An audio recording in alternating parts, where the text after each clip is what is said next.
Hey everybody, welcome back to Park Time Adventures. I'm Jesse and this is my co-host Judy. Hi. So today we're going to talk about the things that we miss most about being at Disneyland. So obviously right now the parks are still closed and we're going to get into a quick update about that as well before we get started. And also before we get started, make sure you guys like this video and subscribe to our channel if you're not already subscribed. We're trying to hit our first goal right now of 100 subscribers, and when we hit that goal, when the parks are open, I will go on Silly Symphony Swings. It will be my first time, and I will probably get sick, and we will document that to show you guys. So make sure you guys subscribe if you're not already subscribed. And so the first update we want to kind of get into first really quick is just some of the reopening murmurs and rumors going on. The state of California has sent like a team to Florida to look at their theme parks and see how Florida is doing it, to see how they're keeping everybody safe and what protocols they have in place during the pandemic, to see what they're doing, to see what's going to work here and what's not going to work here. But what's even more kind of been exciting, and it just happened yesterday, is the state of California will also now be visiting Disneyland, Universal Studios Hollywood, and like the theme park, I forget what it's called, that's on the end of the Santa Monica Pier. That one's like the roller coaster and stuff that's on the Santa Monica Pier. They're going there too. It's not kind of an odd choice. It's not even really like a theme park. It's the end of the pier. But I think But they're going there to see what protocols they have in place and then to discuss a potential reopening with those. And then Disneyland also reached an agreement with the unions of their cast members. Basically, they approved the protocols that they have in place as well, as far as what they're going to do to keep the cast members safe and all of the guidelines that'll be going on there. And they have an agreement to get them back to work when the parks are able to reopen. So we're hoping soon. At this point, I was thinking maybe 2020 wouldn't even be possible. Maybe we wouldn't see Disneyland again until 2021. But with these new updates, who knows what's going to come of it. So we're just going to kind of keep our eyes looking at that. All right. So now to the main topic here. What we're going to talk about, since we can't go to Disneyland, we're going to want to talk about like what we miss most about Disneyland and what we look forward to being able to do again. So how about you? What do you miss the most so far? Just being there and seeing everything. As soon as you walk into those gates, you know that you're home, and the smells, the lights, the sounds. Yeah. Same for me. Like for us, obviously the obvious answer is the rides, but it's not even really about the rides so much. It's just being there. It's just the themes, being immersed in a different place. The storytelling that goes on. That's the biggest thing for us. The food, we were talking yesterday or a couple of days The ago. food. Yeah, about how much we just miss eating at Disneyland. What restaurant or food item would you say like you miss the most? Plaza Inn. I miss their chicken. That's good chicken. Yeah, Plaza Inn is really good chicken. Um, Dole Whips. yeah, Dole Whips. Miss being able to go get a Dole Whip for sure. Churros. Churros. For me, I would say probably Bengal. Ooh, Bengal. I miss going to Bengal Barbecue and getting me a couple of skewers or even the big corn dogs from the red cart. Yeah, the food is a big part of it for us. We love going and being able to eat at Disneyland. So having like, there's times like I'll crave like the food and I like feel like something specific that you can only get at Disneyland. Mm-hmm. So that right there, yeah, is one of the biggest things that we miss. And then so we were also taking inventory of like where haven't we eaten at Disneyland? So we like made a list. And I think that's going to be one of like the first kind of like mini challenges we're going to try to document when we do get back into the parks. Is just going to all the places Yeah. that we haven't ever eaten at, and just naming a few off the top of my head that I remember was Carthay Circle. Never eaten at Carthay Circle. I know it's a little like fancier, upscale, definitely expensive restaurant, which is why we've never eaten there. But we're gonna try to make that happen when the parks reopen. We want to go to Carthay Circle. I've heard a lot of great things about it. As far as like the atmosphere and the food and everything in there is really great. So that's one place that we want to try to go to. Another place we've never eaten at, not really a restaurant, but Angry Dogs. We've never gone and gotten an Angry Dog from the Pixar Pier.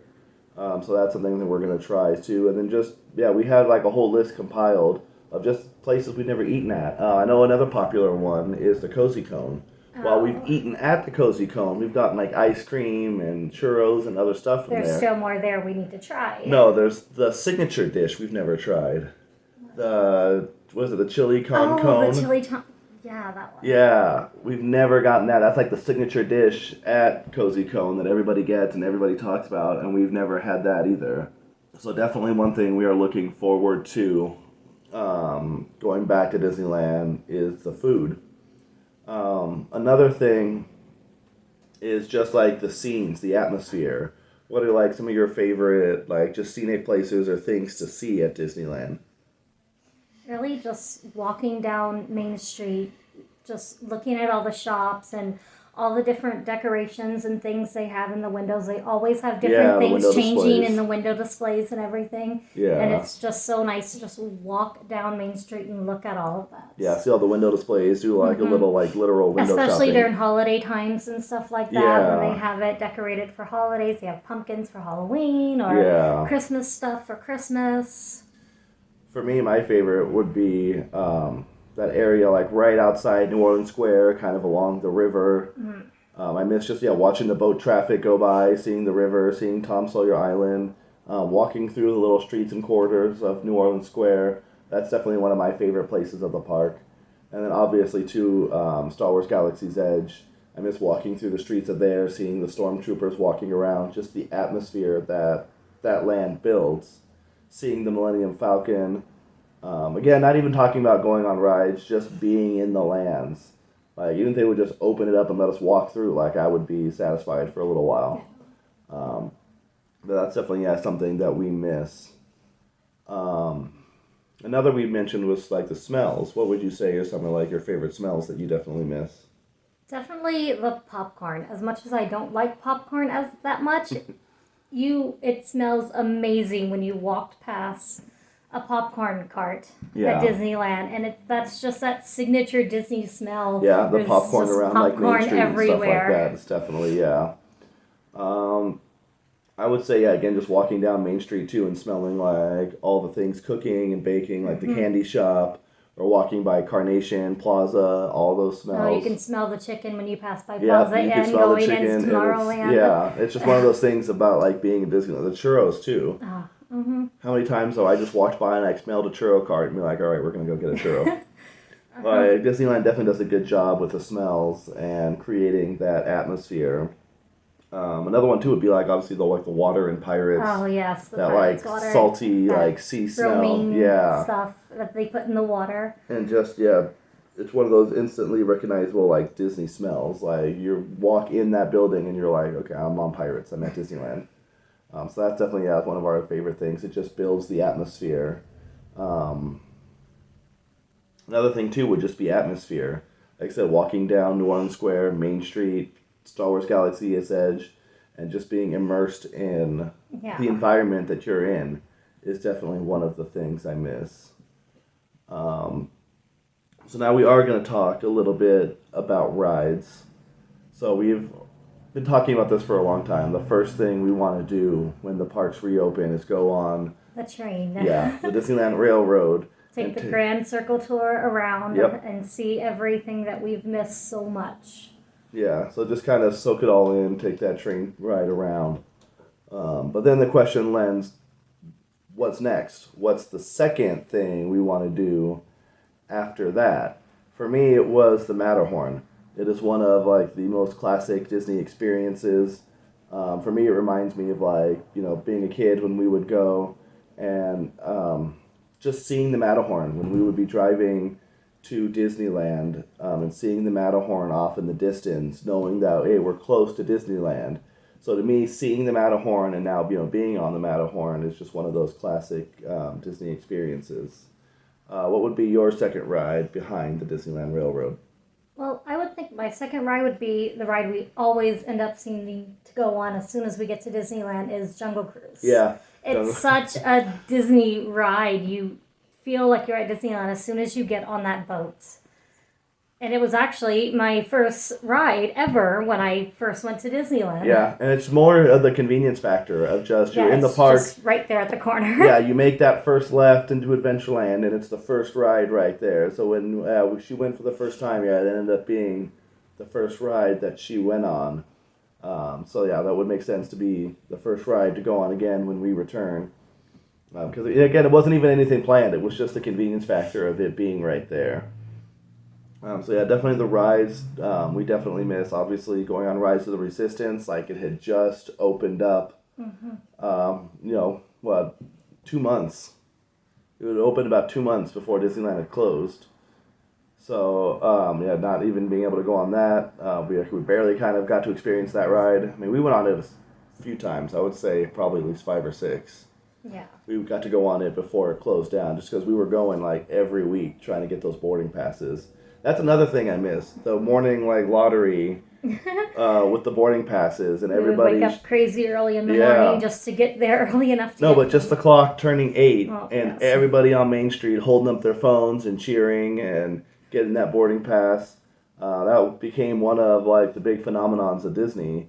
And it's going to be interesting to see what happens with that when the parks reopen. I know Disney World now is doing 3 different distribution times for boarding passes. I think it's like 8, 10, and 2 or something like that. But they're doing 3 different distribution times. So I wonder if Disneyland's going to change their strategy or if it's all still going to be at 8 o'clock like it was before. I actually like that strategy better because it gives you time for people who like go into the afternoon or anything like that. You don't have to rush in the morning to get there. And that was us a lot of the time. We're part of the afternoon crowd. So having to be there at Rope Drop every day to get on Rise of the Resistance was a bit of a challenge for us. Yeah. Just because we live about an hour and a half from Disneyland. So, I mean, to get there and inside the park at 8 means we had to leave our house by like 5, which means we had to wake up, 4 o'clock in the morning to try to get there on time. So, like, it was definitely worth it, but at the same time, it was also kind of a struggle. So, if they do spread out those times, yeah, that would definitely work for us. Yeah. Haunted Mansion is just another ride that I miss. That's one of our favorite rides. Unfortunately, that might not be open. That's true. Yeah, I forgot about that. They're still. Yeah, all the like the aerial photos from like Mice Chat and stuff like that we've been following show that the Haunted Mansion is still under refurbishments. No, what do they call it? The things on the outside. The scaffolding. Oh yeah. It's still covered in scaffolding, and so it looks like it's still possibly going through its refurb. So that may not be there. And then it also begs the question, if Disneyland does reopen this year, is it going to be Nightmare Before Christmas, or are we going to get Classic Mansion? I couldn't imagine they're going to do the Nightmare Before Christmas because they always start that in September. Yeah. Why start it now in almost late October? Yeah, but it will also run the rest of the year through till December. Oh. Because it was even into January. Yeah, but we don't even know when it's going to open. No, so I mean, we don't it might know. not even open until November or even December. When they started the refurb, it was still Nightmare Before Christmas, and that was part of the transition was the refurb. So maybe they didn't even finish taking it all down on the inside. The outside, possible. I think the outside they got it all down, but we don't know what the inside looks like. But yeah, that's definitely a ride that we missed and look forward to going on. Pirates as well. What we're actually working on too when the parks reopen is doing a top 10 countdown of our favorite attractions. And we did narrow it down. We kind of have the list already made. It's just going and, talking about the rides at the park, getting that footage so we can bring that video. So we're working on a lot of top 10 videos right now too for when the park opens, just because, the original plan was to do all these different challenges. How many times can we go on Peter Pan in a day if that's the only thing that we do all day? Trying to do every ride in the park in a day. But those aren't going to be the same when the park's operating at 25% capacity. So we're trying to wait for the park to go back to normal when or if that ever happens before doing some of those. So we're kind of going in a little bit of a different direction. So we got a lot of like top 10s that we're going to be working on. Top 10 like restaurants and food. We're going to do like the ones that we've never been on. The restaurants we've never eaten to. We're going to do like our top 10 attractions list. So those are things that we're going to be working on too when the park does reopen. And then another ride too, I would say Thunder Mountain has always been one of our favorites. Just the perfect amount of like theming and like thrills. That was just one of our favorite rides. Even some of the rides in DCA, like Radiator Springs Racers, Yeah. or Guardians of the Galaxy Mission Breakout. I know you don't do that, No. but it's one of my favorite rides that I like to take the kids on. Yeah, I don't do falling elevators, but Splash Mountain too is one of my favorite rides, and I'm looking forward to being able to go on it, knowing that they're retheming it. Oh, I know. And like the music and everything is just so iconic and one of my favorite rides at Disneyland. So we'll be sad to see it go. I look forward to see what they do with the change, but I also want to make sure I get a few, last rides in. Mm-hmm. So that's going to be one of the first things I think we do too when the parks reopen. And then just to kind of like wrap up, the thing I think that we can both agree on that we miss the most is just being in the park, just walking through Disneyland. It's been just a great place for us to make memories with our kids, with our for our family. Just walking through all the times that we remember being there, all the things we remember doing. The first time they went on a roller coaster, the first time they went on this ride, the first time they were tall enough. When they did the Jedi show, back when that was still there, the Jedi Academy in Tomorrowland, just all the things that we've done there and all the memories we have made. So just going back is gonna feel very nostalgic for us, just because it's our place that we always go to. It's a place where we've made a lot of our memories, where we spend a lot of time with our kids, with our family, just relaxing, having fun. It's been our hangout spot. So we're looking forward to that. Just being able to be back in the park is going to be the thing that's going to, that we miss the most, just being there. Anything else you want to add? No. All right. So let us know in the comments what you miss most about being at Disneyland. But let us know, what your guys' thoughts are. And then stay tuned as we have more videos coming. And we'll keep looking for more updates for Disneyland opening, and we'll bring you some of those top 10s. Tomorrow we plan on going to Downtown Disney and showing the new store that opened up at Stage 17 in the backstage area of DCA. So look forward to that too. And then thank you guys for watching, and then make sure you like this video and subscribe to our channel.